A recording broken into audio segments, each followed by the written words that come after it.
Здравейте, Виво! Сега ще продължим поредицата с рождението на зомбите, планът на зомбите и тук с мен е Шамус 11. Хи! Как Здрасти на всички. Да, само и гори малко по-силно, защото се плакаха, че не се чува. Не се чува. Толкова ми може сила да ме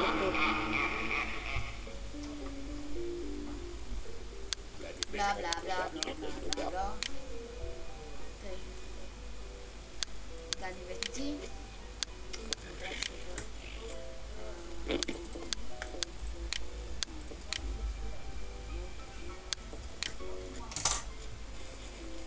Ох, уместни гробове. Като мине последния рунд и тук се идва чудовища. А зомбите? Те са без папи якото. Ето това.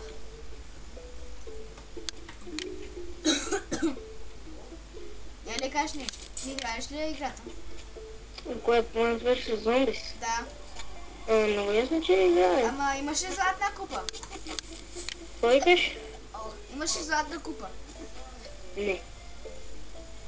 За точно това те ще играеш, да помня да снимам някакъв клип, къде го кача там.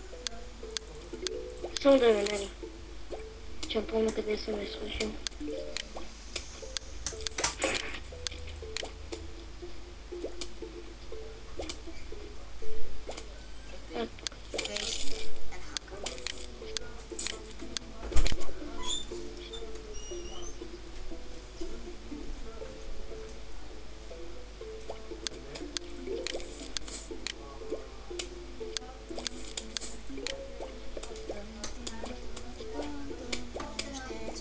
На пауза, докато си направим комбинацията. Така, ето го песника. Първо гледайте как се минава. Ще му са така се включи. И до кой ниво си? И на 2-1. Сега, като му чуките песника се ядосва и много бързо ходи и много бързо еде. Сега е като свиня.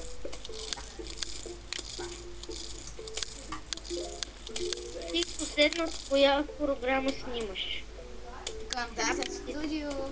И аз снимам с Fraps. Лошо е качеството с него. Да, аз не снимам въобще. Как беше Camtasia? Studio 6.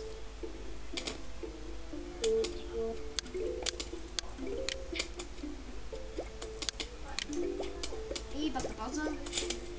Само да видите това. Капинджа. Така, почва последния рун. Него ще остигаме из целия. И спирам тук. Аз това, защото не го много време.